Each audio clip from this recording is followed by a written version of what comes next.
Welcome to our training session called Ring Ring How Much? Converting telephone shoppers into appointments. Today we're going to talk about how to take that shopper that calls wanting to know a price and converting them into first an appointment and then into a customer for life. Today's session will be focused on primarily the telephone portion of the training. So now let's go ahead and get started and take a look at how you can become more effective at getting telephone shoppers to come in to your shop.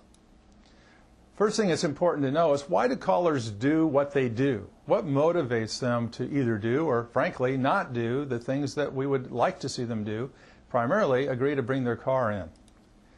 Well, the main reason is because they're fearful and they think that it takes too long to get repairs of unknown quality for too much money. So right away, we're starting off in sort of a negative footing with the caller. From the customer's perspective, any price is too much. There isn't a right amount of money. So if you think that you can price your work at some sort of a level that's going to make the customer happy, you might as well just give it up, because no one wants to spend one dime on car repairs. Also, most customers will shop price before they choose where to go. That's why we call them shoppers. Also, statistics indicate that once the shopper has come to the shop, only 10% will leave because of price. That isn't to say that they don't leave for other reasons, but of those that are leaving, only 10% are leaving totally because of your prices. What customers are really looking for when they come to the shop is they want choices. That is, choices of different repairs, different qualities, and different prices. So if we can give our customers choices, we're going to find that they're going to be less likely to shop around. It's kind of like when you go to the supermarket, you always have choices of different product sizes, different brands, and different prices. And that's why you don't have to shop from store to store. At the supermarket, you have your full array of choices. So if you can give your customers choices, you'll find that you'll have a better possibility of keeping that customer in the shop. Also, from the customer's perspective, time. Any amount of time is too long to be without your car, to be inconvenienced regarding your transportation needs. So if we can give them special accommodations like rental cars, loan cars, rides home, free shuttles, things like this, to basically keep them on the road, or as one of my clients says, we want to keep our customers mobile. The third thing is that product quality is an unknown to customers. One of their fears is that you're getting repairs of unknown quality. They don't know how to recognize degrees of goodness, would be another way to put it.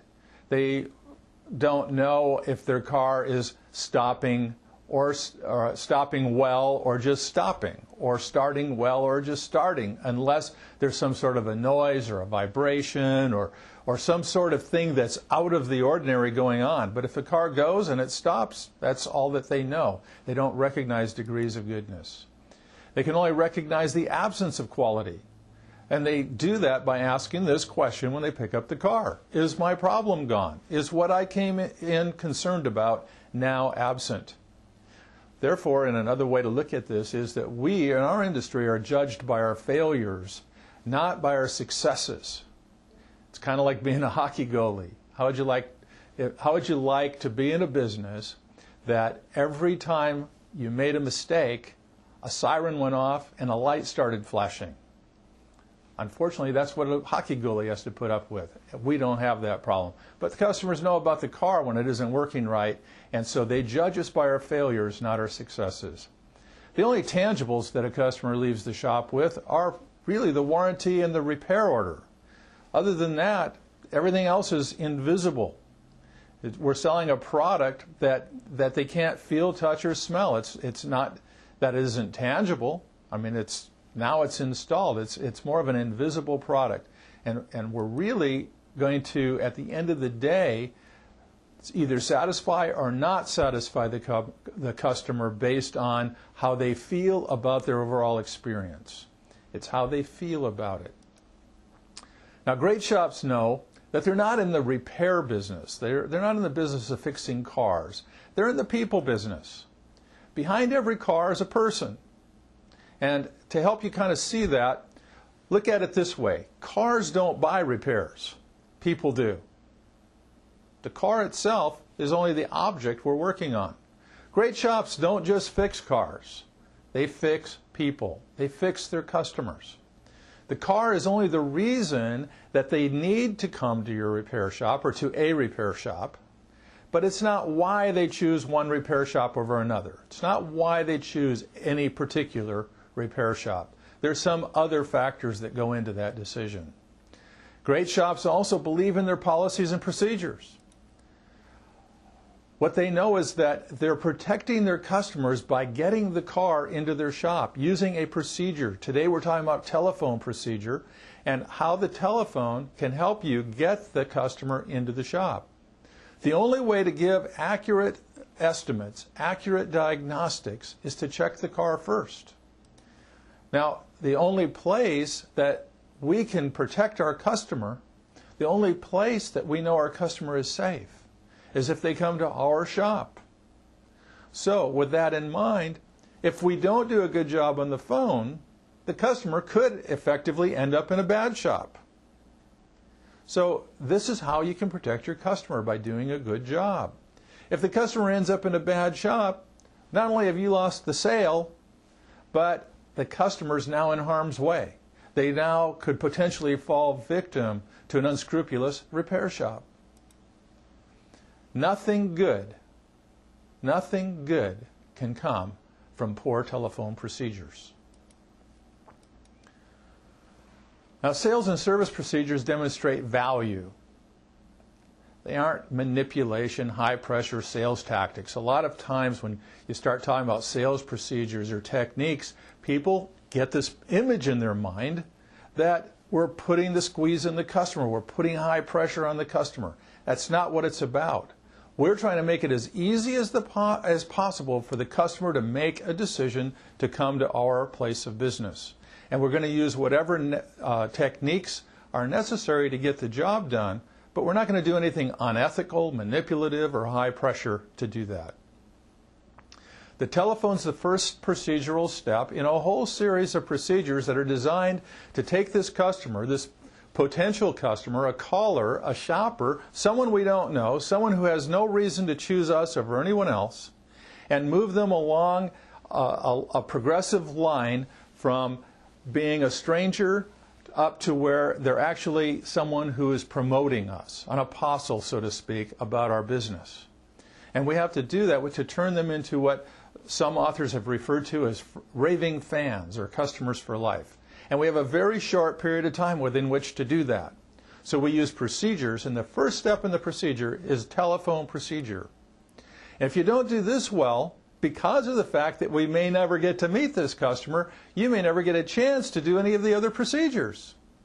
Another way to put it is, if you don't do the telephone well, you might not get a chance to screw up any of the other procedures. So with that in mind, let's take a look at the basic elements of ring ring, how much. How we take this call and move it along the progression to becoming a customer, someone who's going to bring a bag of money into your business. That's what we're about. Phone shoppers need to know certain things. What phone shoppers need to know is they need to know where you're located. Now, by the time they call you, they've probably looked you up in the phone book already.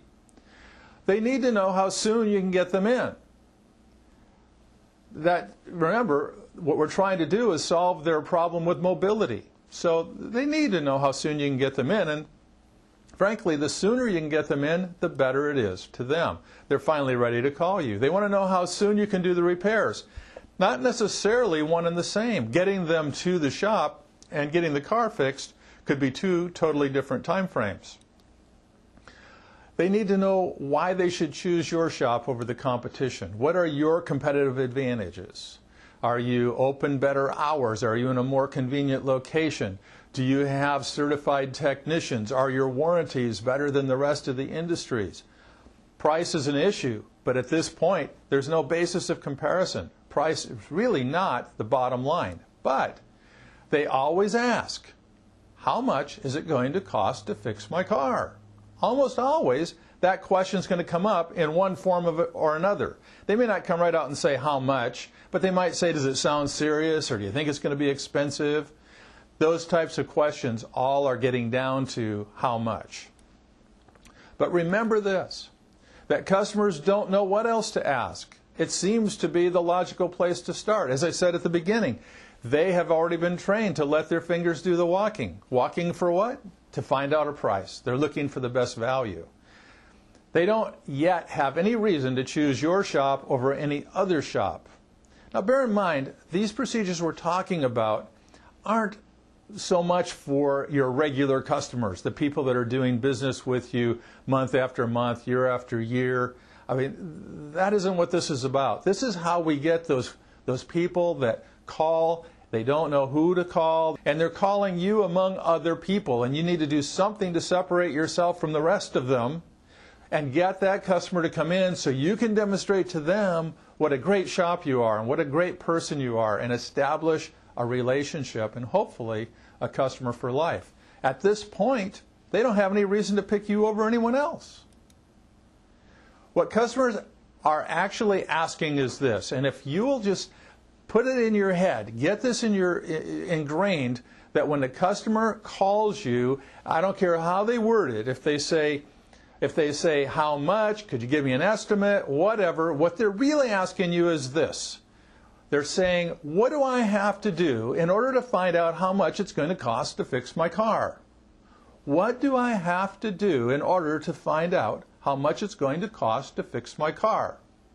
Now, if you can, first of all, if every customer would actually call and ask you that question, you wouldn't respond with some sort of an estimate, a minimum, a maximum, a range, a price. You wouldn't even be tempted to. What you would say to every customer that would call you up and ask you that question is, well, bring it on by. Let's take a look.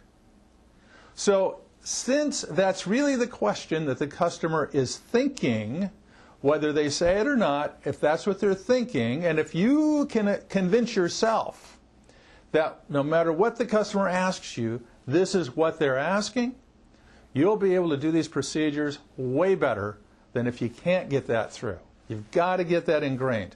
Whenever a customer asks, what they're really saying is, what do I have to do in order to find out how much it's going to cost to fix my car? At this point, when someone asks that question, frankly, we're still advertising. And when you're advertising, the last thing you would try to do is, in some sort of an ad, shoot a blind price to somebody. Your goal at this point is to get the car into the shop. You notice I said get the car into the shop? Because if your real goal, if you'll think to yourself that it's really important to get the car into your shop, then and only then will you get creative. You'll get creative about getting the car in even if the customer can't come. Like you'll arrange for going and picking up cars or towing cars in or other types of arrangements for getting the car into the shop. We need to manage customers' expectations. And we need to be aware of what customers think about and what their expectations are in order to manage them. So I'm going to tell you that, first of all, it's a line of progression again. When the customer first contacts you, he's going to enter on this line somewhere. We don't know if he's going to start at the bottom, the top, or somewhere in between. But at the bottom, if you'll notice, it says no price. In other words, their expectation is, I'm not going to get a price when I call. What I'm going to get is an appointment. And on the upper end of the line, what you're going to see is that they expect to get a price. They expect when they ask how much, you're going to be able to tell them exactly how much. And they're going to enter into this somewhere on this line. And what will happen is their expectation of getting a price will increase the more questions you ask. The longer you stay on the phone with them, the more information they give you, the greater their expectation is that you're going to get a price. Or you're going to be able to give them a price, I should say. So our procedures are designed to get you on the phone and off the phone quickly, professionally, courteously, and this will also free you up to do your job better, to focus on other areas. The phone shouldn't be something that takes your total focus. And when you see these procedures work, you're not going to believe how easy it is and how much you've struggled in the past. But they work, and they work terrifically. There's certain words and phrases that you want to make a part of your vocabulary. There's words and phrases that, as it says here, will put smiles on customers' faces. These words are words that exude sort of a positive feeling, confidence. The first phrase is "you bet." Now, I get a lot of laughs in my live seminars when I tell people they should say "you bet." But if you've ever had the experience of asking somebody to do something and they say "you bet," you expect that they're going to do it. You have absolute confidence that this person is going to do what you said, and they're going to do it. They're going to do it right. They're going to do it promptly. The second word is accommodate. If someone says, "In order to accommodate you, I will do this," it gives you a good feeling. I'm special. This person's willing to accommodate me. It's a great word. It's an older word. It hasn't been used a lot lately, and that's what makes it fresh again. The next is "it's my pleasure." We don't hear that enough in the service industry as customers. We go in and it's, "Yeah, okay, I'll do it." Or, "Yeah, I guess we can bend the rules a little bit," or something like that. But "it's my pleasure," it's like music to a customer's ears. So imagine putting this all together in one phrase. "You bet it would be my pleasure to accommodate you by," and add to it, complete the sentence. "You bet it would be my pleasure to accommodate you by providing you with a free loan car today so that you won't have to be without transportation." So the telephone greeting, let's talk about that. The telephone greeting is very important. One thing I want to step out of what I was going to talk about for a second here, and I want to ask you the question, why is it that we generally, in most businesses, have the least skilled, least experienced, and perhaps maybe even the lowest paid person answering the telephone, when it's such an important part of our business? The telephone is your chance to make a good first impression. It's where you're going to do it. Why would you have a low-skilled, low-paid person doing that type of work? This person should be well-trained and should be answering the phone consistently with a set procedure. Also, this person, if it's you or whoever else, should smile. Believe me, they can hear your smile on the phone. If you don't think so, let me just give you an example. I'm going to say something with sort of a frown on my face. You close your eyes for a minute. "Good morning, thank you for calling." Now I'm going to do it with a smile. "Good morning, thank you for calling." You notice when you smile, your voice is a little more upbeat even. It's hard not to have an upbeat voice, and it comes across. Another subject of debate with a lot of salespeople is, should I answer the phone on the first ring, second ring, third ring? You know what? With today's phone systems, by the time you hear the phone ring once, it could have rung 2 or 3 times in the caller's ear. Well, certainly if you're going to wait till the 4th ring, by that time, they may have already hung up. People used to say, well, if you answer it too quickly, it's going to appear as though you're too eager or that you're not busy, that they've called the wrong place. Let me say this. With as hustle bustle as life is today, I get a great feeling whenever I call somewhere and they answer on the first ring. It shows me they're on top of things. I don't want to sit and listen to the phone ring. First ring answers are actually, I would have to just say, I count it as a blessing when someone answers on the first ring. So for sure, try to get it on the first or the second ring. But whatever, don't let it ring 4 times or more. Actually have sort of a pecking order, if you will, that a certain person is the designated phone answerer. This is the most skilled person. Then there's a designated hitter, a pinch hitter that answers the phone if it rings twice. And so obviously they're moving to the phone on the second ring. By the 3rd ring, it should have been picked up. If it rings the 4th time, you might call it a scramble. Whoever can get to it that knows how to answer the phone and use these procedures should be moving for the phone, because we've got to get that phone answered quickly. After all, by the 4th ring that we hear, that customer could be ready to hang up because he may have already heard 5, 6, or 7 rings on his end. A fairly long, friendly greeting that ends with a question, a helpful question, is preferable over a short greeting. A short greeting is something like, Joe's Garage. You know, that ends with silence. It doesn't sound helpful. It lets the customer know who they reached, but that's it. The customer is really not ready to talk yet. It catches them off guard. Remember, they may be fearful, scared obviously, nervous about making the call, and when they get a short answer like that, they haven't even had time to take a breath to make their first statement to you.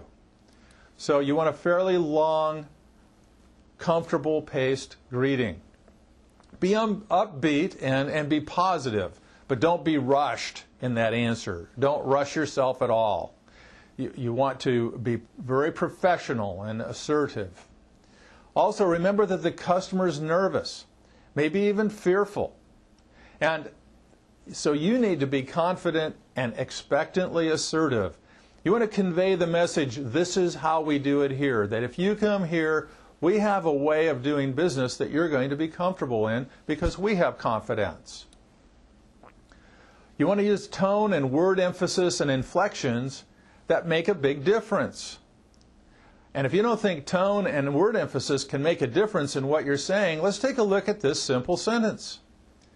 I didn't tell Tony that I think you're lazy. A very simple sentence. But we can change the meaning of that sentence by emphasizing certain words. How about this? I didn't tell Tony that I think you're lazy. That means somebody else told Tony that. How about this? I didn't tell Tony that I think you're lazy. That means maybe I told somebody besides Tony. How about this? I didn't tell Tony that I think you're lazy. That I think you're lazy means I know you're lazy. So by emphasizing certain words or saying it with different pace, we've actually communicated a different meaning. So, how do you answer the phone? Thank you for calling Good Guys Auto Repair. This is Tom. How can I help you? You notice there was a nice pace. I announced who we are. I announced who I am. And I closed with a helpful question. By closing with that question, it now begs the customer to answer back. Thank you for calling Good Guys Auto Repair. This is Tom. How may I help you?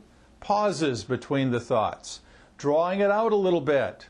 It doesn't sound like I'm answering the phone 1,000 times a day. This customer needs to feel special because they are. Each call is special. Invite the customer in. When the caller asks for a price, estimate, or a technical question, you need to say, and by the way, almost all of them will, so you need to respond with, you bet. Would you rather bring it in now, or is this afternoon better for you so we can check it and give you an estimate? Assertive. You bet. Would you rather bring it in now or a little later this afternoon so we can check it and give you an estimate? We have just answered the question for him. We've done it in an assertive way. We started with you bet. We have invited the customer in, telling them this is how we do it here. You can bring it in. You can bring it in now or this afternoon. Come on down, though. Come on down, and here's what we're going to do. We're going to check it and give you an estimate. So we've answered his question. We haven't ignored it. A lot of people think this question's ignoring the caller's question. You bet. Would you rather bring it in now or a little later this afternoon so we can check it and give you an estimate? Now, when the caller agrees, if the caller agrees at this point, confirm the time, get their name and their phone number. If you don't get their phone number, you really don't have a firm appointment. There's something about them giving you that phone number that you know they're going to come. If they don't give you a phone number, if they refuse to, they're probably not even going to show up. But you would want to continue with the conversation and see if you can get their confidence to the point that they're going to be willing to give you their name and phone number. Also, if they agree to the appointment, give them your name again. Remember, you just mentioned it in the first opening phrase. But when they come, you want them to ask for you. You also want to give them directions to the shop. There's nothing worse than having someone call who's been calling through the phone book, and you may be the third or fourth call, and you successfully make the appointment, and then they show up at one of the other shops. How do I know that happens? I've had people, and I'm sure you have too, that have come in thinking that they had an appointment with you. And the reality is they actually had an appointment with one of your competitors. Excuse me. Get the car into the shop. When the caller asks again for the same information that they just asked for, whether it be price or an estimate or whatever, when they ask again, in other words, they didn't agree to come in based on that first invitation, we need to remember our focus. Get the car into the shop. Here's how you respond. It will be my pleasure to give you a price, or insert there whatever it is they're asking for, an estimate or just some information. It will be my pleasure to give you a price as soon as we've checked the car. For your benefit, there's no charge for our check, and it only takes about 20 minutes. In fact, to accommodate you, we'll even do it while you wait. Is this morning or this afternoon better for you? You notice I've now addressed 3 of the possible concerns that this customer may have with agreeing to bring the car in. The first is there's no charge for the pre-check. I never talked about price yet, and they may have been concerned about price. The second is they're worried about it taking too long. I've now limited it to 20 minutes. They now have a time frame. It's kind of like when you call and you get in line on one of those automated answering systems, like at an airport or something like that for booking an airline, and they actually come on and they tell you how long you can expect to wait. You feel better about waiting then. Well, in this case, we're letting them know up front this will take about 20 minutes. And the third thing we've done is we've taken a lot of the pressure off. They're not having to leave their car. They can actually wait while we do the pre-check, so they don't feel as though they're being immobilized. So we've addressed 3 possible concerns. We've assumed that it's one of the 3, and then we've again asked them to come in. We've offered them a time. Is this morning or this afternoon, or as it says here, a little later today, better for you? But you notice we're always asking them to come now. The reason we stay with coming in today, or maybe you might offer tomorrow in some cases, is because surveys have indicated that by the time the customer finally gets around to calling to make an appointment, they want to get their car in now. They want to get it in at least within the next 24 hours. If you start asking them to come in next week because you're booked up, chances are they may take the appointment, but it's just a safety net in case they can't get in somewhere else sooner. So you're really better off to get them in for this preliminary check. This doesn't mean you're going to work on their car and get it done for them today. What it means is you're going to get them in today, or at this appointed time, to begin to build a relationship and to get them to feel confident enough perhaps to leave the car with you. But you can't do that over the phone. You need to get the car in. When the caller agrees, again, confirm the time, get their name and get their phone number, and give them your name again so they know who to ask for when they come in, and give them directions to the shop, no different than before.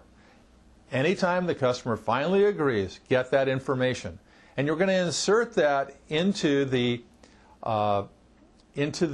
appointment calendar. If they still want a price, how are we going to handle that?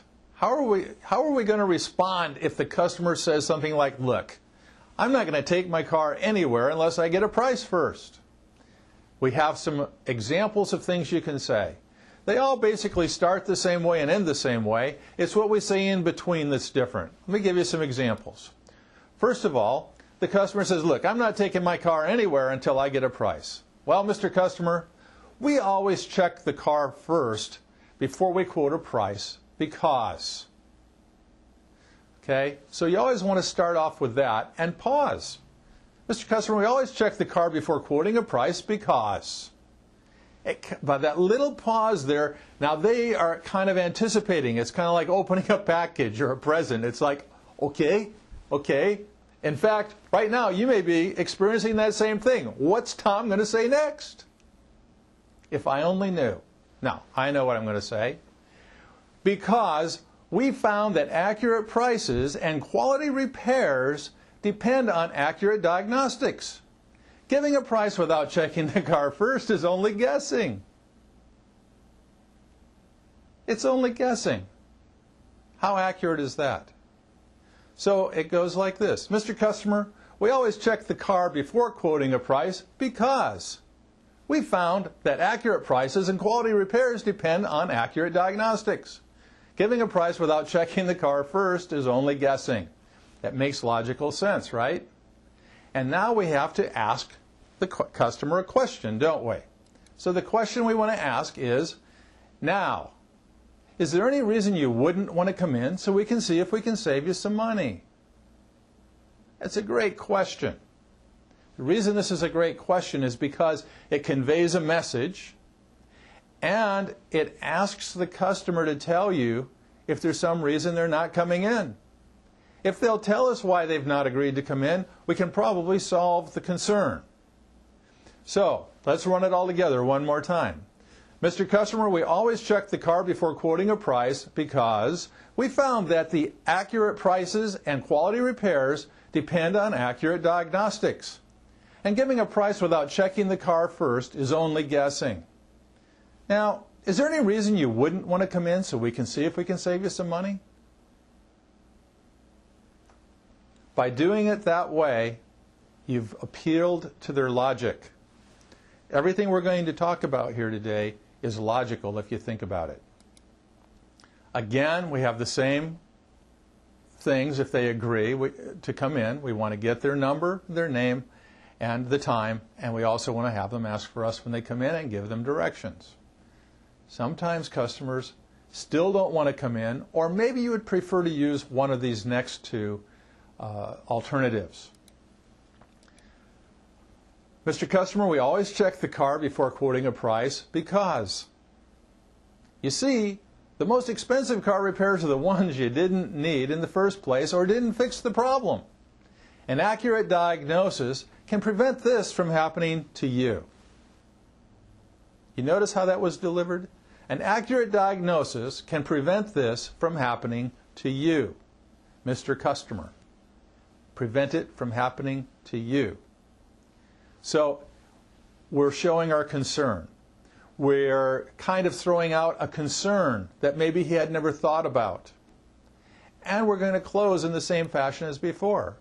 Now, with that in mind, is there any reason that you wouldn't want to come in so we can see if we can save you some money? So the response begins and ends in the same fashion. Now, you can change the wording around a little bit so it doesn't sound like you're repeating yourself, but then again, very, very seldom do I ever have to go this far. Usually the customer has agreed to come in after I've invited them in the first place.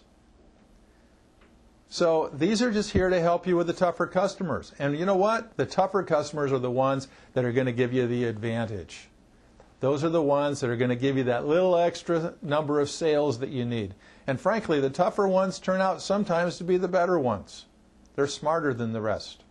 So, same thing comes into play again. Get their name, number, and give them directions and give them your name. All right, here's another alternative that you can use if you didn't like one of those first two. Mr. Customer, we always check the car before quoting a price because, for your benefit, we quote our prices by the job, not by the hour. And our job prices include all parts and all labor with no surprises. I'm sure you can see there's no way anyone could do that without checking your car first. Let's go through that one more time. For your benefit, we quote our prices by the job, not by the hour. And our job prices include all parts and all labor with no surprises. I'm sure you can see there's no way anyone could do that without checking your car first. Now, is there any reason you wouldn't want to come in so we can see if we can save you some money? You see the logic behind that? And also, we've found that by telling customers we quote our prices by the job, not by the hour, for some reason there's a good feeling that comes with that. That good feeling of, oh, well, there's not going to be any surprises here. once they've told me what it's going to be, that's what it's going to be. So that really works well. In fact, I'll share with you where I got that. I had to get some plumbing work done, and I'd called a number of plumbers out of the phone book, just like a lot of people call around for car repairs. And one of the plumbers used this line in talking to me, and by golly, that guy got the appointment. And I felt good about it. Now, frankly, I might have paid him more than anyone else, but I felt good about his approach to it. Again, if they agree to come in, when the caller agrees, confirm the time, their name and phone number, give them your name so they know who to ask for, and give them directions to the shop. What if they still want a price? Or what if you're absolutely convinced, no matter what, you're going to have to give this person some sort of a range? First, I'll caution you that that's usually not the case. In fact, many times, by simply refusing to give a price and holding my ground and staying with these procedures, I've had customers show up the next day or a few days later and say, you know, the reason I'm here is because you're the only shop I called that didn't give me a price, and I need to find out what your price is. So just put that in your little memory bank as a possibility. So, Mr. Customer, we do want to help you, so let's see if we can help you on the phone. So you see what we've done with that statement is we've said we want to help them, and we're going to try, and let's see if we can do it on the phone. We're not promising them, but we're saying let's see if we can. We've kind of moved around to their side of the phone for a second, if you will. Okay, so the first question we want to ask is, what's the year and make of your car? Now that's a logical question to ask, especially if this customer thinks we're going to try to get them a price. How can I give them a price if I don't know that? So they're more than willing to start working through this with you. What's the year and make of your car? What's it doing? Well, it seems to be really missing and have no power when I take off from a stop. Oh, I see. Well, how long has it been doing this? You see, these questions really make sense in trying to pin it down, right? Well, it actually just started last week. Well, does it do it all the time, or does it just kind of do it once in a while? Well, it does it mainly when it's cold. Once it's warmed up, it seems to be okay. Okay, I see. So it's more of a cold problem. Well, when does it do it? Well, it does it when I get up to the first corner in the morning, and I've only driven it, maybe a half a mile, and I have to pull out into traffic. So you see, they're getting into giving you more details at this point, and that's going to be helpful for what we're leading up to here. Are there any noises or any vibrations? Well, yeah, the car really shakes bad when it does it. It's got a real sort of a miss in it. I see. So it shakes until the car gets warmed up and it goes away. Tell me this, has anyone worked on it? Now this could be important. What if the customer says, well, yeah, you guys just had it in last week. All of a sudden, this isn't so much of a shopper looking for a price as much as a comeback. So we might even change the way we're going to handle the call at that point. Or, yeah, I just had a rebuilt engine put in it 2 weeks ago. Or I just had some sort of work done on it. Well, it's possible this other work could have been related is the point, so we want to know that. Has anyone checked it? Another important question to ask, because if they have checked it, then what did they find? And we also find out a little bit about this customer, whether they've actively pursued getting the problem checked. And if they say, well, yeah, I had it over to XYZ Automotive and they checked it out, you might want to know why you didn't have XYZ do the work. Could be helpful. And then you close with, well, based on what you've told me, it could be as little as, or as much as, or between. You kind of decide how you want to wade into this issue of price at this point, or even if you want to at all. You may choose to skip this step altogether. But let's just assume we're going to give a starting point. Well, based on what you've told me, it could be as little as $69.95 for our preliminary diagnostic and electronic scan, which sometimes we find just a loose wire or something like this. But since there's no charge for our pre-check, why not just scoot it on in so we can take a look and pin it down for you a little closer than that? So what you've done is you've given them a little bit of information, but you've come back with the idea of bringing it in. Let's get it into the shop so we can pin it down and give you a firmer price. The whole goal is get the car into the shop. Now, once the customer comes in, we have in our Service Writer training course a set of procedures that we call the meet and greet procedures. Well, I've included them here in the telephone procedure because, frankly, a lot of times customers will come in. They won't call first. They'll just show up, and they're going to be asking you the same types of questions. So the procedures we just went over how to handle a phone call also work well with handling that customer that just walks in the door for the first time cold and starts asking you for a price, and you haven't yet been able to check the car. Many times they come in, they don't even have the car with them.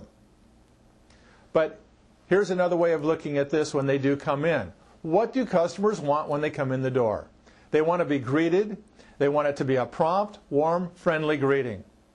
They don't want to just be ignored. They don't want you to be on the phone or talking to someone else and not even at least wave at them.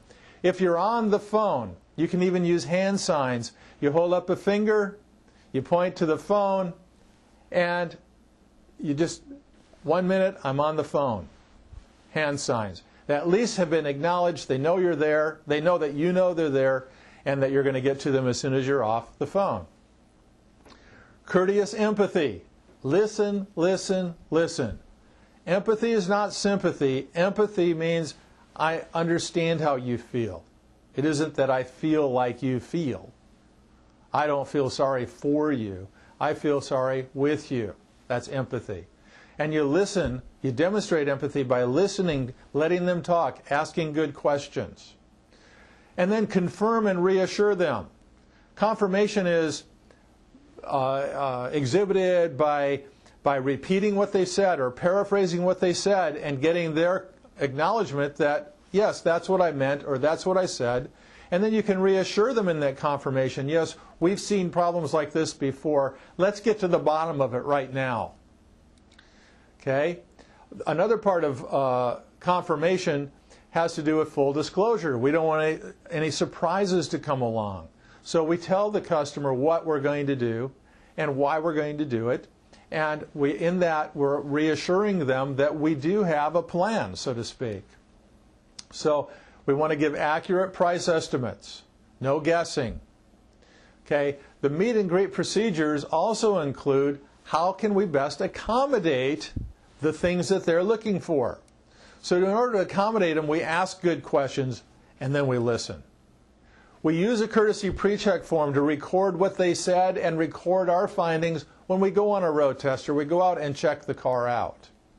We explain the process in advance, providing them with full disclosure, letting them know what our procedures are, how we go about checking cars out, and by doing that, they're not getting blindsided at any point of the way. We use point-of-sale materials, brochures, posters on the wall, even broken pieces, things that, worn out spark plugs, worn out transmission parts, worn out shock absorbers, different pieces off of other cars that you can demonstrate and show them firsthand the progression of how things wear or break. Give honest answers, no guesses, no surprises, just honest answers. Sometimes, I don't know is the most honest answer you could give somebody. I don't know is an honest answer. It doesn't make you look dumb, especially if you say, look, I don't know the answer to that. Here's why. We work on a lot of different cars, and this particular problem seems to be unique for your type of vehicle.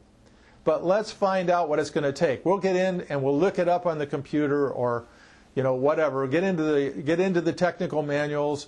Or I have a technician that specializes in that particular thing, something to reassure them that we're going to get to the bottom of their problem.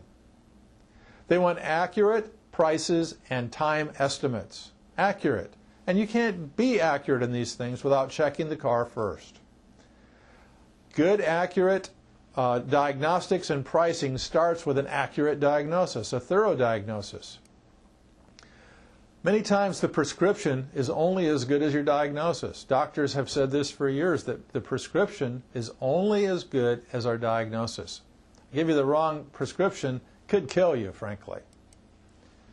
The correct cause, you need to correct the cause of the problem, or the problem is going to come back. So we're also seeking the cause. And often if you say to the customer, look, I could guess at what it might take to make the symptom you're experiencing go away, but if we don't also take care of the cause of this symptom, it's only going to come back again. So give us a few minutes to do an accurate diagnosis, and we'll get to the bottom of it.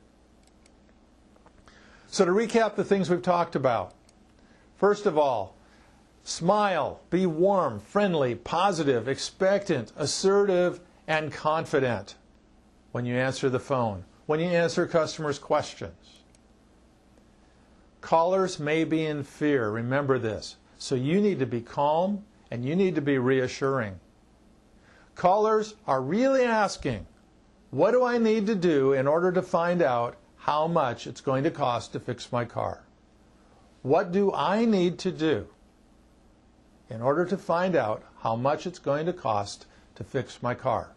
If you'll do a good job of getting that ingrained in your brain and understanding that that's what customers are really asking, the rest of the procedures go easy. Invite the caller in at least 2 times. Now, obviously, whatever number of times it takes to invite them in, great.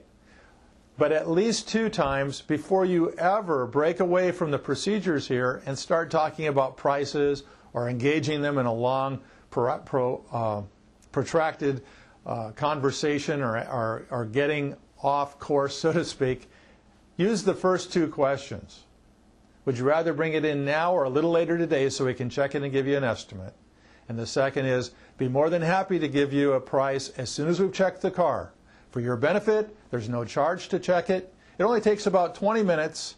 And in fact, in order to accommodate you, we'll even do it while you wait. Now, is today good for you or would tomorrow be better? The longer you're on the phone, the more they're going to expect a price. The more information they give you about the problem, the more they expect you're going to be able to give them the answer. Don't give up without asking this question. Is there any reason you wouldn't want to come in so we can see if we can save you some money? That's a question that conveys hope, and it also shows that you want to help them.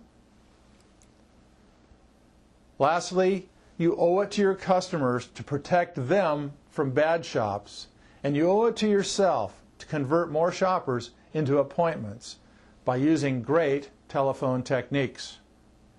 Anyone can do these procedures. They're very simple, and they're great, and they work.